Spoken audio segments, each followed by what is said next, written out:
The world's biggest streamer is about to take a risky gamble.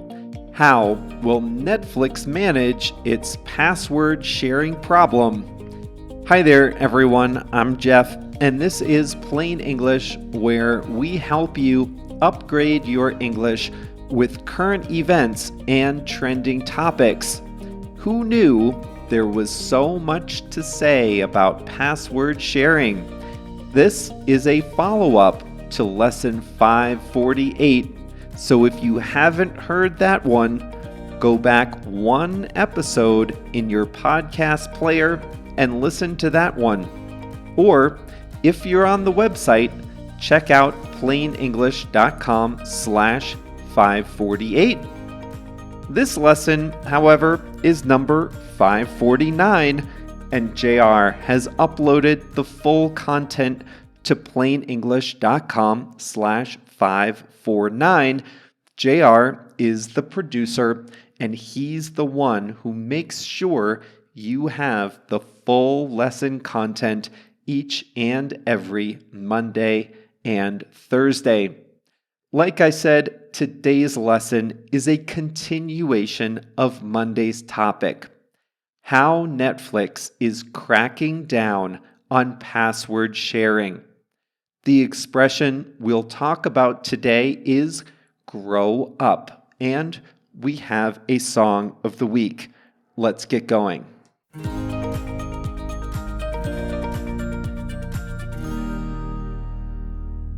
Here's a recap of Netflix's new password rules.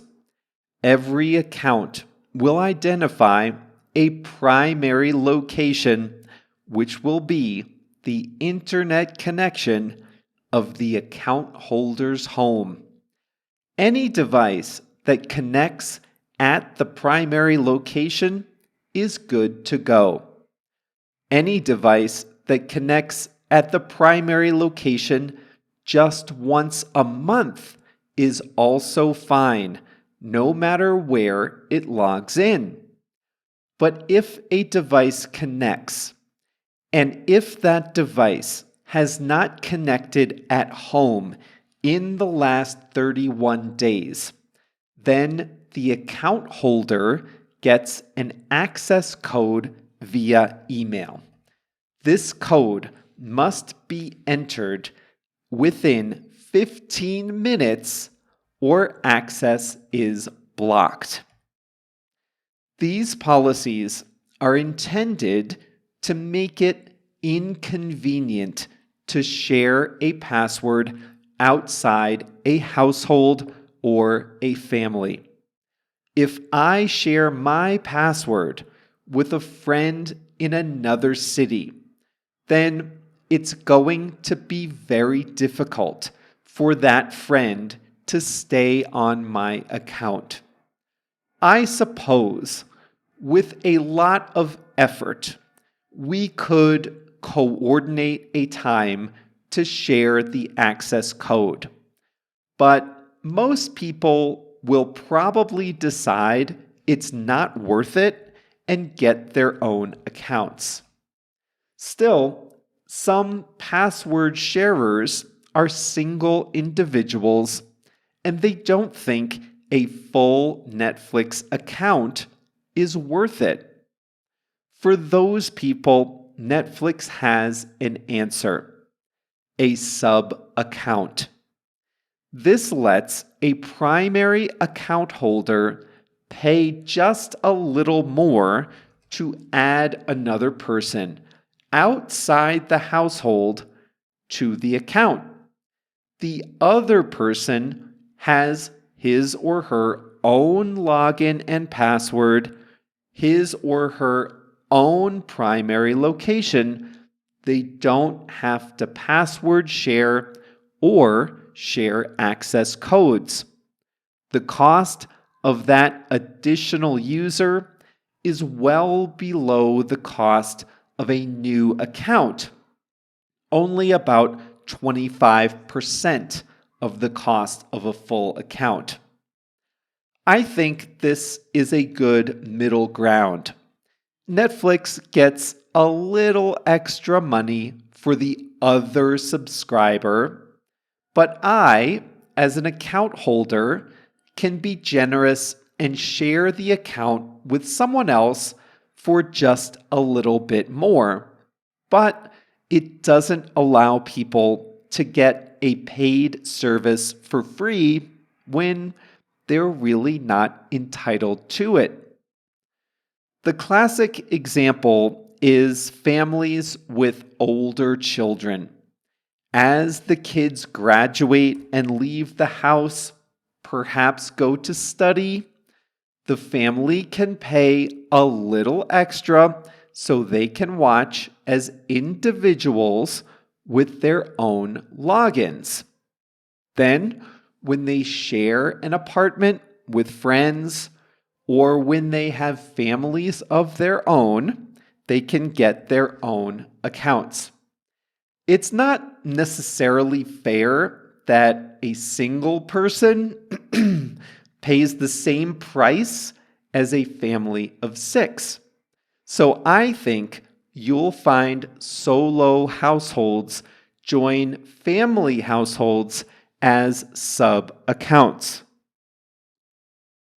I'm sure you know people who have sprawling networks of friends connecting and sharing a single password. That will probably be reduced to smaller networks of closer family and maybe friends on one account. I would think a primary account holder might share with 1 or 2 people, but not 7 or 8 like some do now. I also think this will improve cybersecurity. I can tell you from personal experience that I have changed my passwords to streaming services less often than I should, because I know other people are using the password. And yes, that means I am guilty of password sharing too. But if a sub-account holder has his own username and login, then we can both create strong passwords and change them whenever we need to. Some people will decide they've grown up and they want to set up their own Netflix accounts instead of logging into a friend's account. But if you've built up a playlist and a watch history in your profile on one account, you don't want to lose it when you create a new account. Remember, Netflix knows what to recommend based on what you've watched. If you start a new account or a new profile from scratch, you lose your watch history and the recommendations are not as good. Netflix will help here too. They have made it easy to take a user profile and move it to a different account. This means that if I have my own profile on JR's Netflix, I can take my profile and my watch history and move it to my own account when I'm ready. That's the good. Now for the bad. Netflix has made a good set of rules for the average household, but this is going to be very inconvenient for a lot of people who might not be in an average household. Remember that everything centers on the primary location, and the primary location is defined by the IP address of the internet service at your home. If you log in at home, Netflix remembers that device for 31 days.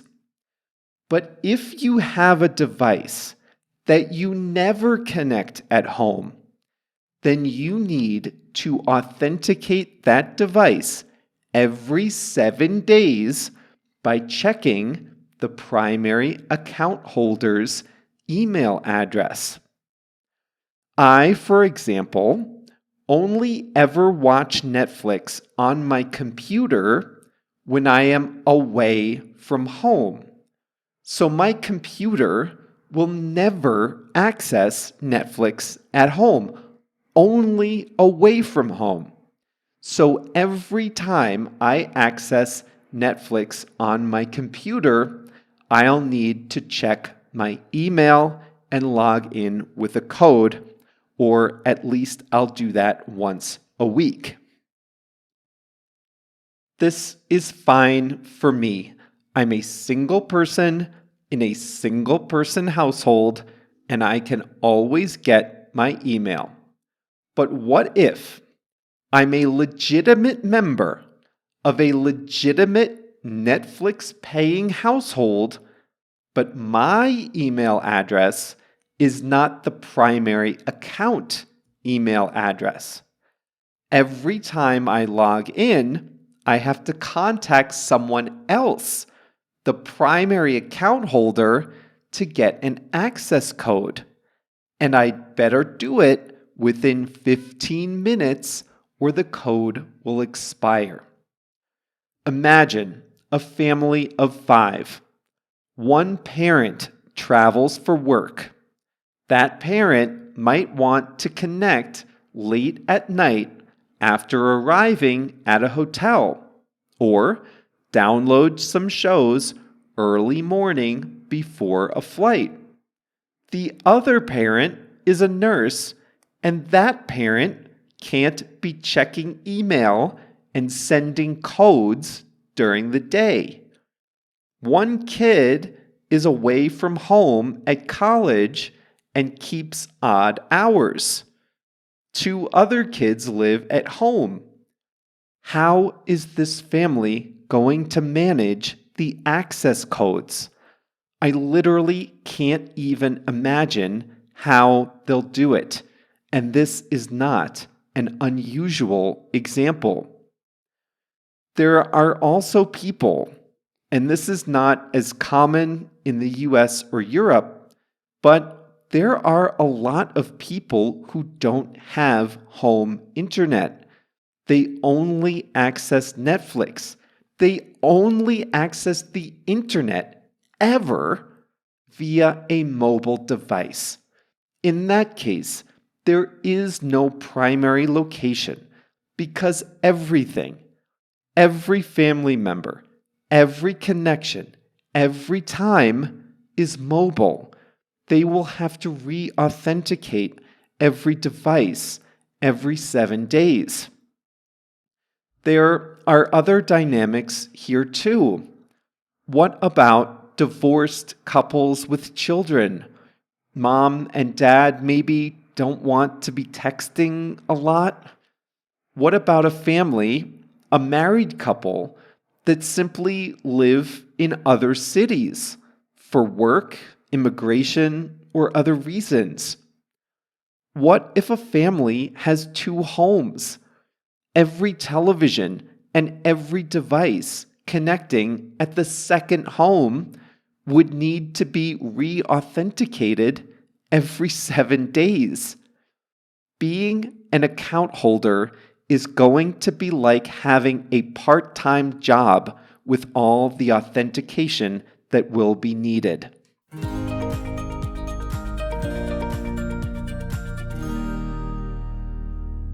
I think the sub-account holder is a great idea.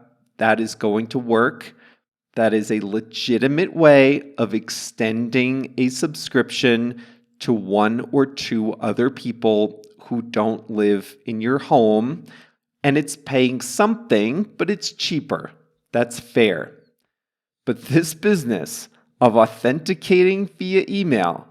This, in my opinion, is going to be a major problem. I just don't think that in 2023 you should create all these rules based on a place.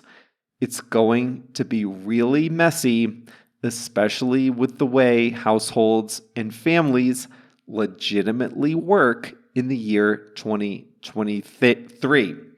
Now, I think the answer is to use QR codes, authentication apps, something like that, and to tie account access to a person, not a location. We'll have to see. This is coming to your Netflix account in March or April 2023.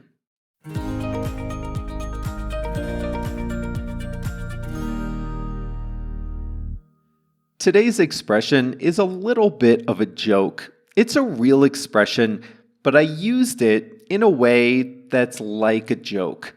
The expression is to grow up. The classic definition of grow up is to advance to maturity. When we're talking about people, we're talking about that part of your childhood that lasts until you're about 18 years old. So here are some ways to use it. Where did you grow up?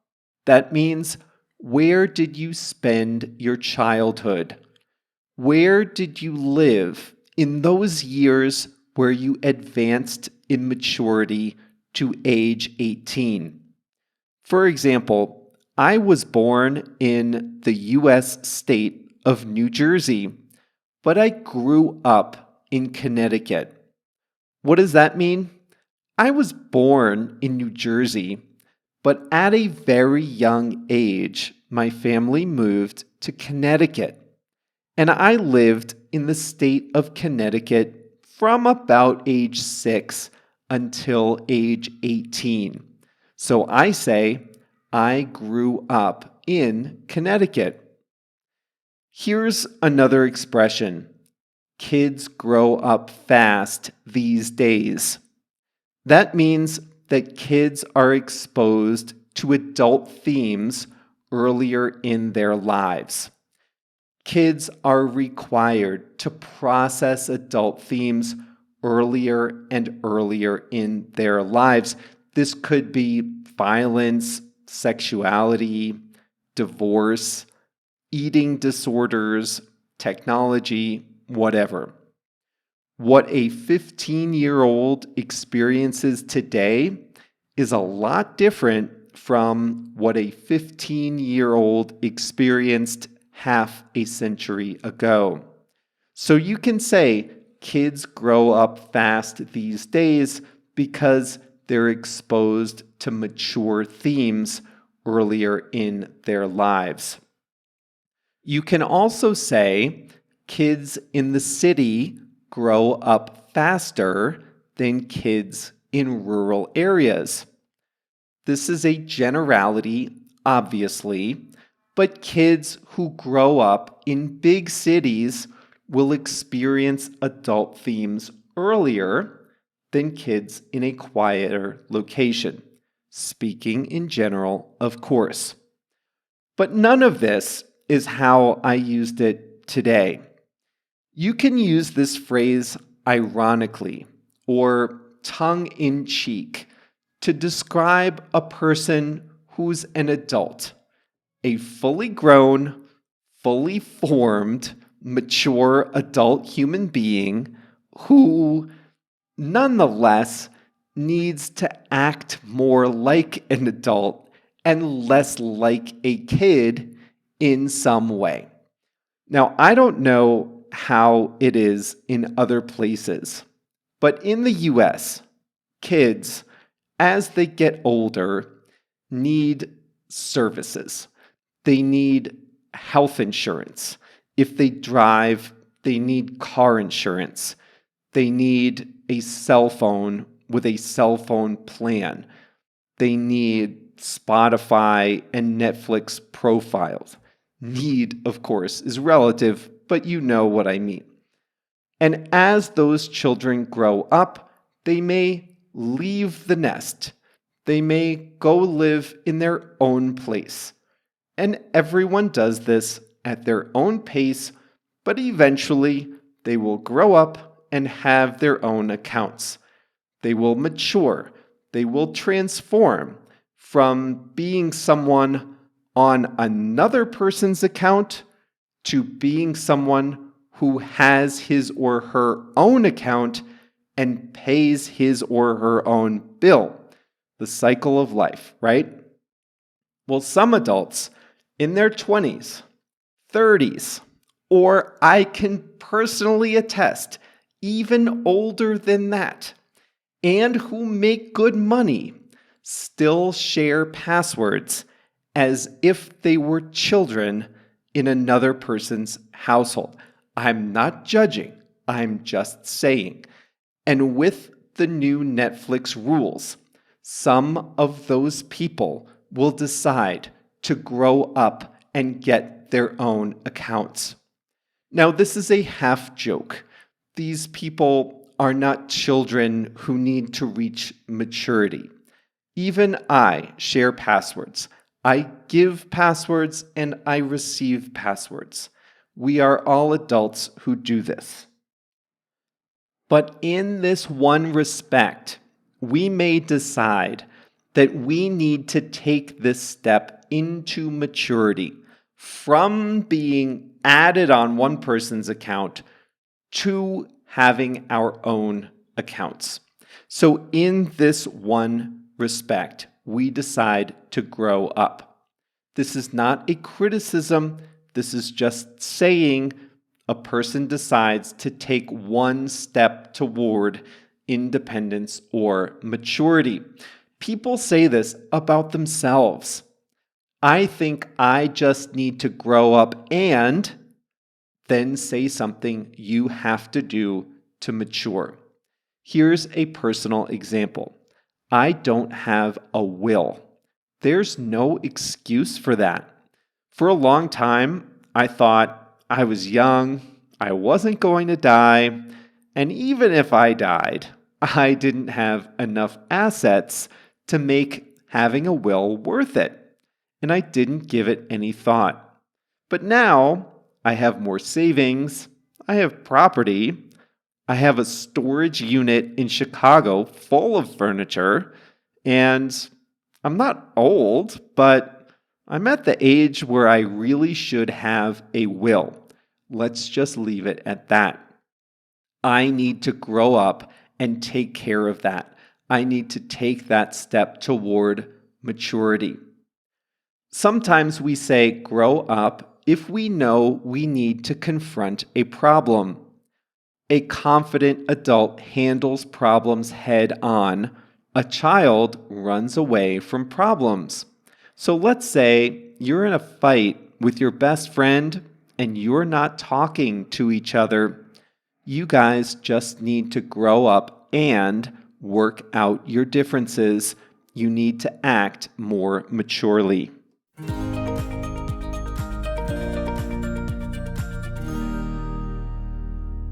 This is a long lesson, so let's do the song quickly. JR has selected Try by Pink as the song of the week. The song asks, why do we fall in love so easy even when it's not right?